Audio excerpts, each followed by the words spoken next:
She used her identity as a shield until we turned her own weapon against her. I never thought I'd lead a rebellion against a trans student. But when Madison weaponized her identity to terrorize the most vulnerable person in our school, someone had to stand up. This isn't about gender. It's about what happens when protection becomes privilege and privilege becomes power. When Madison walked into senior year after transitioning over summer break, a progressive public high school rallied around her with genuine support. The shy person we'd known as Mark had transformed into a confident young woman. Parati updated rosters, the administration arranged accommodations, and students quickly adapted to her new name. Madison seemed grateful at first, but within weeks she discovered something dangerous. Minus a protected status gave her unprecedented power in a school terrified of appearing discriminatory. It started innocuously. She requested deadline extensions because she was dealing with a lot. She got permission to leave class whenever feeling overwhelmed. Soon she was skipping gym entirely, with the administration waiving her P requirements after she explained she didn't feel comfortable changing at school. By October, Madison was arriving to first period 45 minutes late every day, claiming she needed extra time in the bathroom for safety reasons. Weiber, who might have disciplined other students, remained silent, clearly afraid of potential discrimination claims. Once Madison realized no one would challenge her, her behavior toward other students darkened considerably. When paired with Kevin for chemistry lab, she weaponized tears after he suggested she was measuring a solution incorrectly,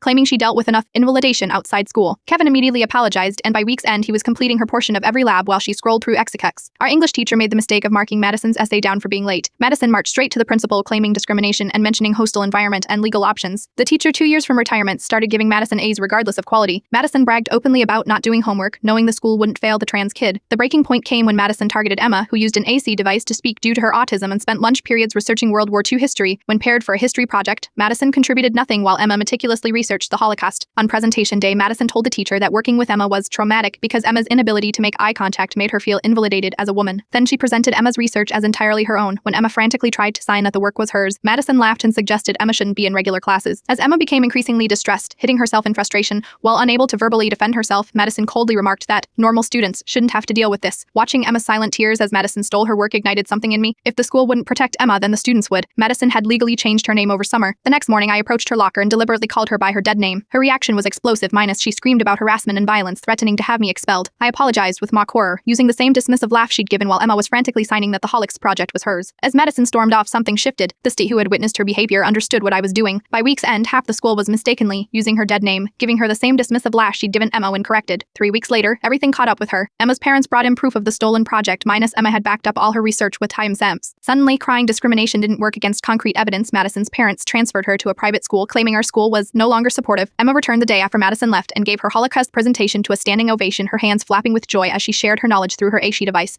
This isn't about gender identity. It's about what happens when protection becomes a weapon and the truly vulnerable are left defenseless. Sometimes the only way to fight injustice is to make someone feel the pain they've inflicted on others.